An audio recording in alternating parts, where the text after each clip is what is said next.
Vamos lá.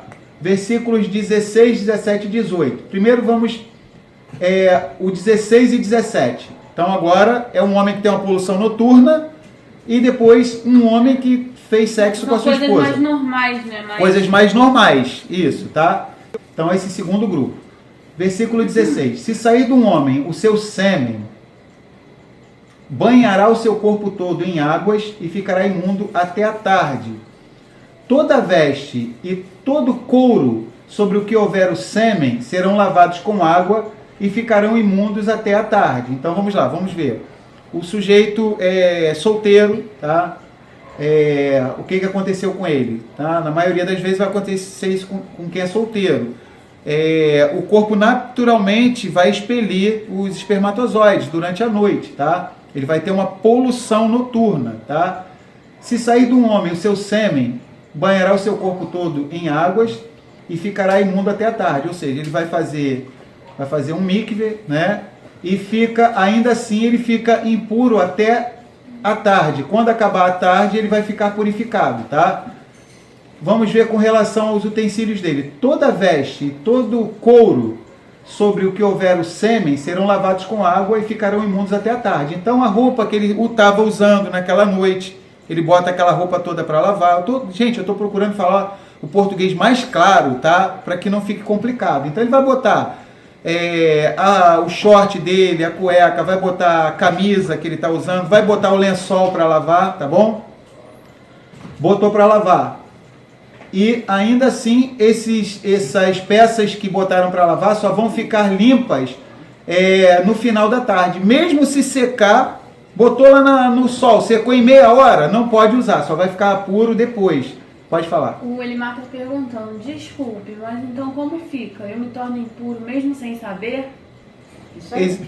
Levítico capítulo 4, foi legal a pergunta do Elimar. Existem pecados que cometemos por ignorância. Tá? Só uma coisa, ficar impuro não é pecado. Bem lembrado, tá, Elimar? Ficar impuro não é estar em pecado, tá bom? Significa que alguma parte da nossa conexão, alguma parte é danificada em nós, mas por favor imerecido, o Criador dá o meio de que quando termina aquela tarde ali, vai entardecendo até anoitecer, a pessoa volte ao seu estágio original.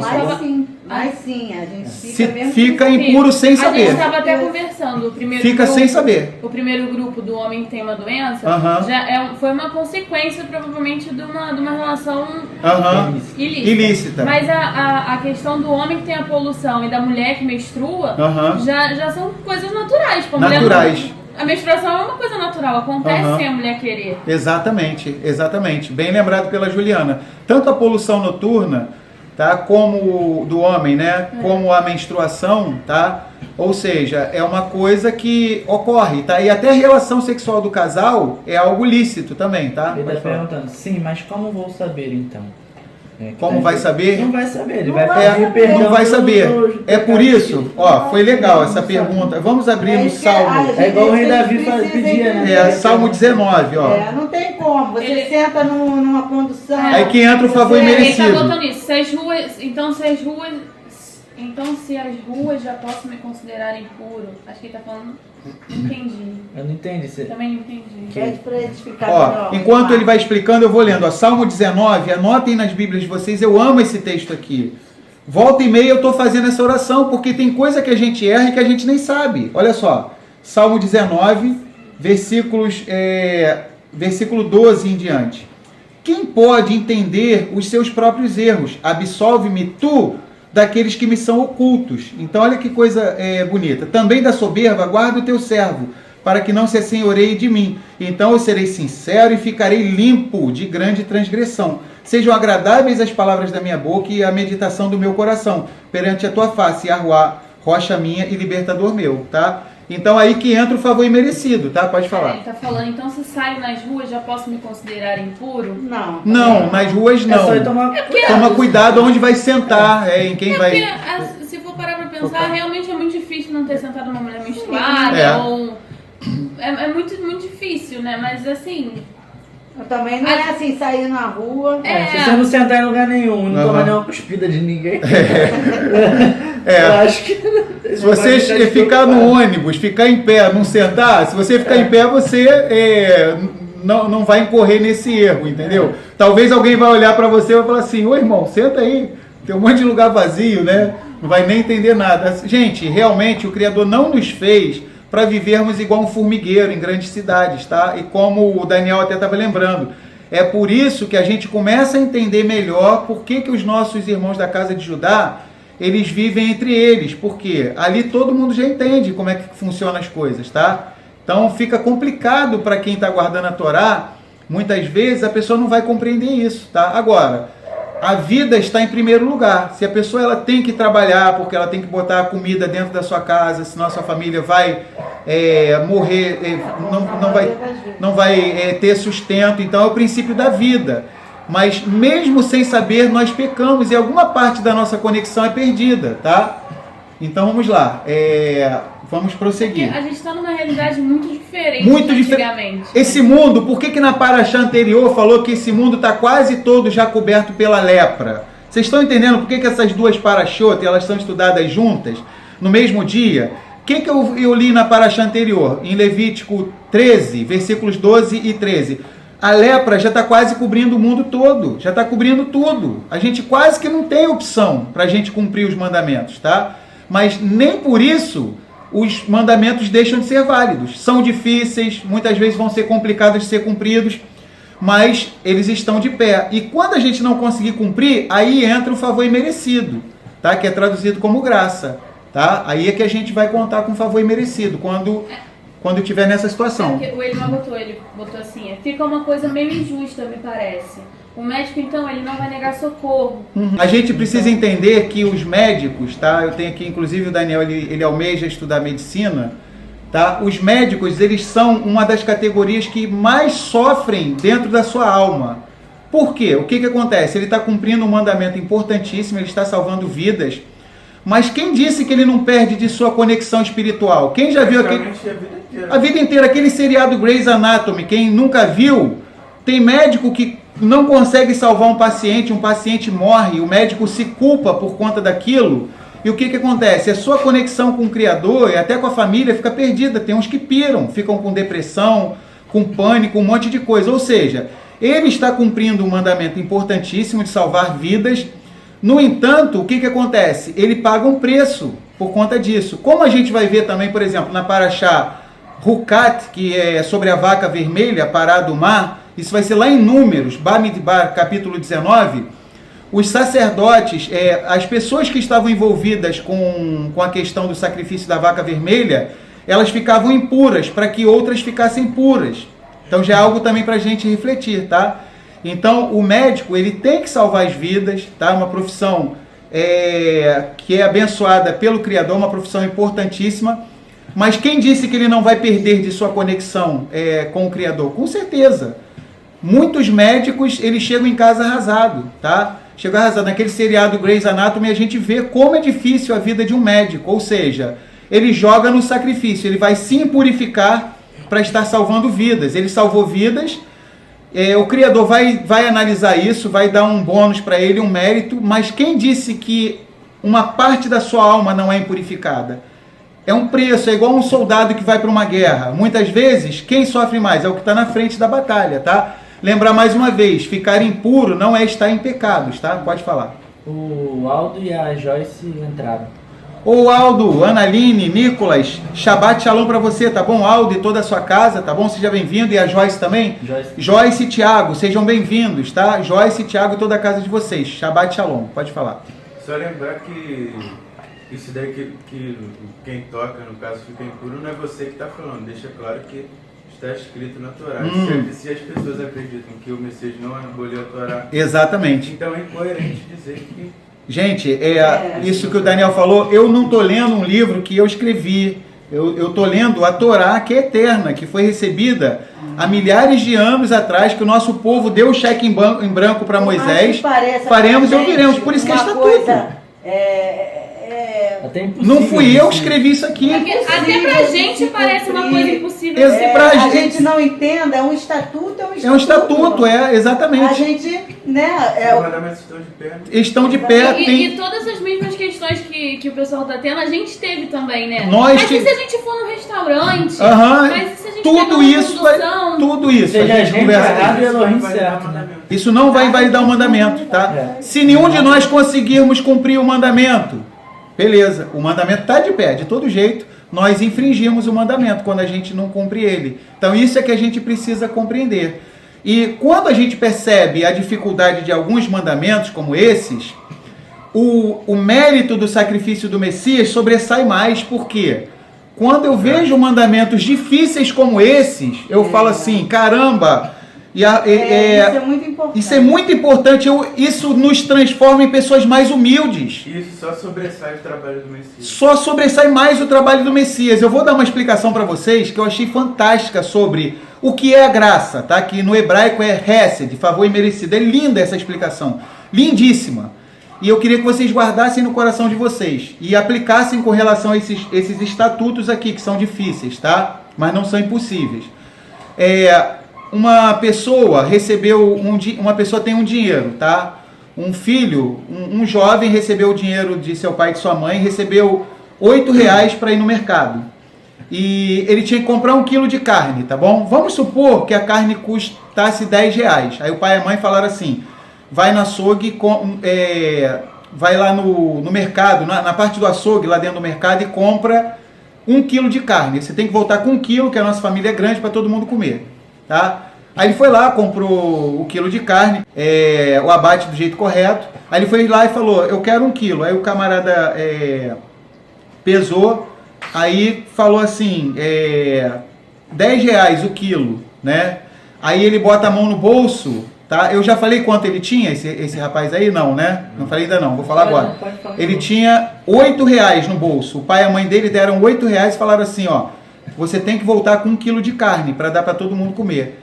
Aí o açougueiro já pesou lá, aí fala R$10, aí ele mete a mão no bolso, cata aquelas moedinhas todas, uma família humilde, aí ele com aquela mão dele fala assim, poxa moço, eu peço desculpa, mas meu pai e minha mãe insistiram comigo que eu não posso voltar para casa sem 1 quilo de carne, a família é grande, eu só tenho R$8.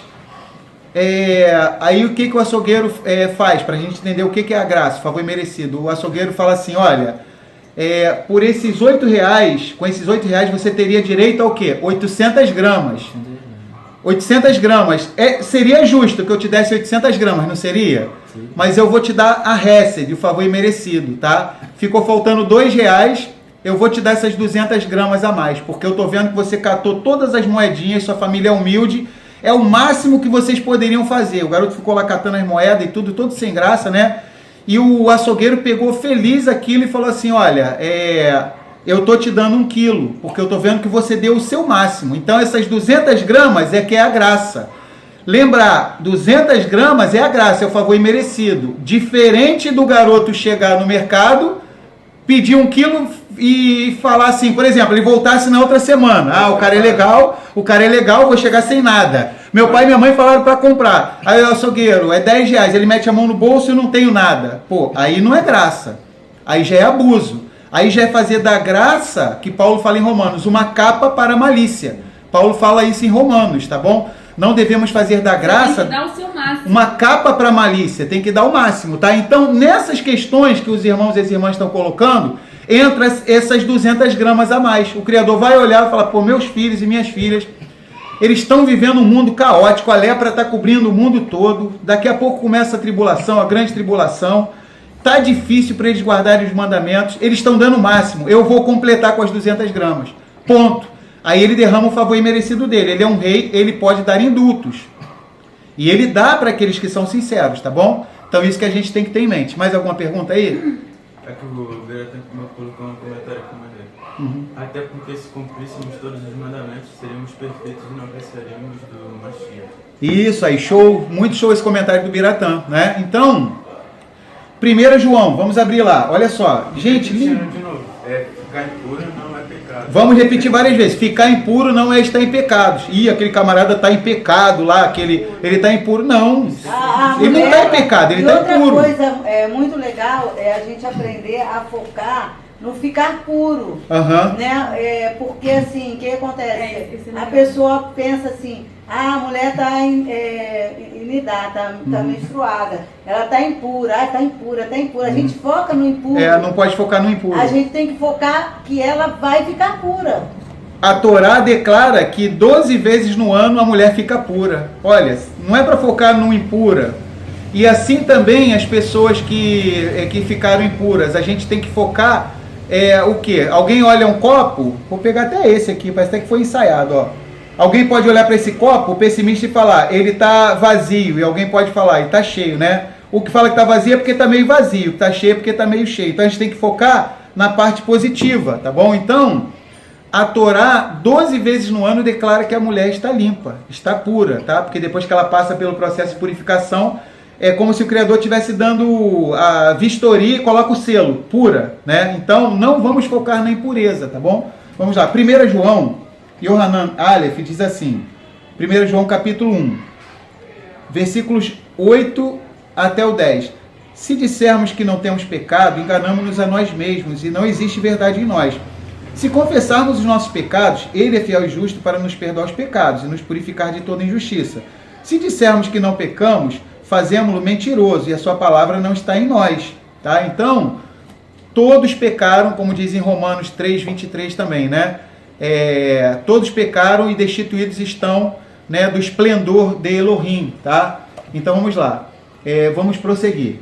Se sair do homem o seu sêmen, banhará o seu corpo todo em águas e ficará impuro até a tarde. Então o homem que teve a poluição noturna, tá? Toda veste e todo couro sobre o que houver o sêmen, porque antigamente botava couro na cama, tá? Eles usavam muito isso para colocar nas camas. Serão lavados com água e ficarão imundos até a tarde. Ou seja, o que ele vai lavar? A cueca, o short, a camisa, o lençol, tá? Se ele estava enrolado numa coberta, ele vai botar a coberta para lavar também, tá bom? Ou seja, o que teve contato ou que ele ficou na dúvida, isso aqui eu não vi, mas é provável que tenha tido um contato, tá? Com o sêmen. Então é melhor errar para mais do que para menos, tá bom? Então vamos lá. Beleza, vamos prosseguir. Então esse homem, ele fazia um mikve, tá? Em águas vivas e ficava impuro até a tarde. A roupa dele também só se purificava no final da tarde. Versículo 18. Se um homem se ajuntar com a Ishá, com uma mulher, ambos se banharão em águas e ficarão impuros até a tarde, né? Ou seja, o casal, né? Então muitos devem estar pensando, caramba, por quê? Por que o Criador estabeleceu um negócio desse aqui? Vou repetir mais uma vez, são estatutos, tá? O Criador não explica. Os estatutos, ele coloca aquela história, manda quem pode, obedece quem tem juízo, né? Ele poderia até dizer pra gente, ó, meu mundo, minhas regras, né? Ou seja, no dia que nós tivermos condições de fazer alguma coisa, nós nem podemos, a gente não consegue fazer nada, a gente pode nem fazer um fio de cabelo ficar preto nem branco, né? Vai. O Yachá está perguntando, né? Então, quando nos deitamos com uma mulher, nós dois nos tornamos impuros. Uhum. Esta nossa impureza não é um pecado, certo? Mas esta impureza nos separa da presença de Yahuwá até a tarde. Se nos separa, então seria o período da tarde o melhor momento de ter relações, pois se torna impuro, se lava e já se torna purificado. Eu já pensei não ficando assim por tanto tempo afastado de Yahuwá. Isso aí que o Yachá falou, muito show, muito legal. Nós conversamos isso aqui. A gente conversou isso. Inteligente, Yachá, isso aí. Inteligente, né? Mas é complexo. Nem todo casal vai ter essa logística. Você precisa explicar porque tem vários termos. Mas não fica em pecado, a gente vai repetir mais uma vez, tá? A Brit Harashá, ela ensina que o homem não deve se negar à sua mulher, a sua esposa, nem a esposa ao marido, então, 1 Coríntios 7. Tudo isso. E é complexo assim você pensar poxa, uma coisa tão prazerosa e ilustre, né? Como é a relação sexual, e a pessoa se tornar imunda, mas como assim, né? Como assim? Aí que a gente coça a cabeça e fala, como é que pode um negócio desse? O que gera uma vida, o que gera uma vida, que tem uma beleza. Por que isso, né? Como o caso da mulher que concebeu, ela é tão bonita, né? O Roberto Carlos, antigamente, quem tiver aí uns 40, 50 anos vai lembrar, né? Uma música do Roberto Carlos, né? Só sei que você é tão linda esperando o neném, né? Eu era criança, eu ouvia essa música, né? Então o que acontece? Tudo envolve esse processo de impureza e pureza. A gente tem que pensar, gente, o seguinte, esse mundo não é o Olam Rabá, é o Olam Hazé, é o mundo presente. Isso aqui é o mundo de Asiá, é o mundo da confusão, é o mundo da ação. Nós vimos na paraxá anterior que esse mundo está quase que coberto pela Tsarat. Desde que Adão e Eva pecaram, as coisas mudaram da configuração original, tá? E talvez a gente pense até assim, tão complicado, e se não fosse o favor do Criador, vocês estão reparando que ele bola sempre uma saída? Sempre um jeito de purificar a nossa impureza? Pode falar, né? Não sei se eu estou errada, tá? Mas eu creio que, na verdade, é uma maneira do Criador lidar com a nossa bestialidade. Bestialidade, exatamente, com a nossa alma animal, vamos dizer assim. Alma animal, nefesh, alma animal e nefesh. Você vê que o mundo gira em torno do sexo. Sexo, O mundo, assim, isso incendeia a humanidade. Uma propaganda de pasta de dente vai mostrar sexo. Propaganda de então, qualquer coisa. Você nota que isso é uma coisa que incendeia de uma maneira. Até o mundo animal também. Até o mundo animal. Que aflora a nossa bestialidade. Eu acho que isso que a Mary falou foi legal, porque os nossos sábios comentam o seguinte, né? O que acontece? São estatutos, a gente cumpre e ponto final. Só que os nossos sábios, durante séculos, eles ficam refletindo sobre por que será que... tipo assim, como nós podemos nos alinhar com esses estatutos, né? E muitos deles chegaram à seguinte conclusão, isso que a Mary está falando. Por exemplo, se vocês assistirem aqueles documentários de Animal Planet, que a gente aqui em casa adora assistir esses vídeos sobre animais, vida selvagem na África e tal, existem animais, ursos, que eles fazem migrações de 60 quilômetros, 100 quilômetros, eles vão sentindo, eles vão farejando a urina da fêmea, ele acha ela a 100 quilômetros de distância, 200 quilômetros, tá? Ele vai sentindo, ela vai passando, vai urinando, os machos também fazem isso, ou seja, os elefantes, quando estão no cio, eles derrubam árvores, quebram, aquele hipopótamo, eles se matam, rinoceronte, ou seja, o ser humano, apesar dele ser um ser mais inteligente do que os animais, mas muitos se deixam dominar pelo sexo. Tudo na vida da pessoa acaba sendo sexo, como, por exemplo, a gente vê uma propaganda de pasta de dente. Pô, o que tem a ver com sexo? Eles acham que para vender pasta de dente tem que envolver sexo, né? Hoje em dia não tem tanto porque teve um negócio de que proibiu, né? Proibiu. Qualquer propaganda com essas coisas assim. Mas o ser humano, o Criador, ele conhecendo a nossa Yetzer Hará, tá? A nossa inclinação já para o mal, veja bem, o sexo não é ruim, é bom, ainda mais depois de casado. Inclusive, 1 Coríntios 7 fala que o marido não pode se negar para a mulher e nem a mulher pode se negar para o marido, tá? Claro que a mulher em Nidá, o camarada não pode querer coabitar com ela, ainda dizer para ela assim, você está se negando para mim. 1 Coríntios 7 diz que você não pode se negar. Pô, aí é um absurdo que ele está fazendo. Pô, é uma abominação o homem coabitar com a mulher em Nidá. Aí a Torá diz que a terra vomita quem faz essas coisas. E é comparado com sexo animal, bestial, homossexualismo e tudo. Não é uma maneira do Criador aplacar a nossa... É uma abominação, né? Nossa bestialidade. Qual a maneira de aplacar a nossa bestialidade? Qual é? Preste atenção sobre isso. Você vai coabitar com a sua esposa, é lícito, está dentro de algo permitido pela Torá, tá? Mas preste atenção sobre isso. Não coloque isso como centro da sua vida. Gente, vamos falar a verdade. A maioria das pessoas... Orar não vai te deixar impuro. Ler a Bíblia não vai te deixar impuro. Ouvir louvor não vai te deixar impuro. Exatamente. Então o Criador, por nos amar muito, como Ele nos ama muito, e Ele sabe que isso incendeia o ser humano, tá? Vamos dizer assim, Então é uma maneira dele chamar a nossa atenção. No livro de Salmos tem uma expressão que é assim, selá. Vocês já repararam em Salmos? Selá. Medita. Toda hora no livro de Salmos, selá. Pô, o que é selá? É uma coisa pra gente meditar. Medita. Isso daí selá. É uma coisa pra gente meditar. Meditar, exatamente, né? Mesmo que a gente não entenda, mas... Pensa sobre isso. Pensar sobre isso. Pensa sobre isso, tá? Então é uma maneira da Torá estar chamando a nossa atenção, tá? Pode falar. O Biratã botou, porque tem uns minutos já.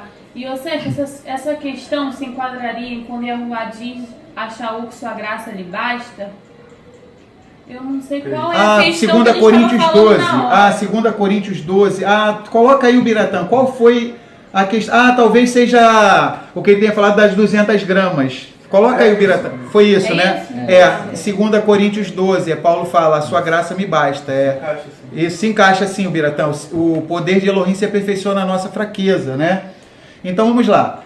Vamos voltar aqui.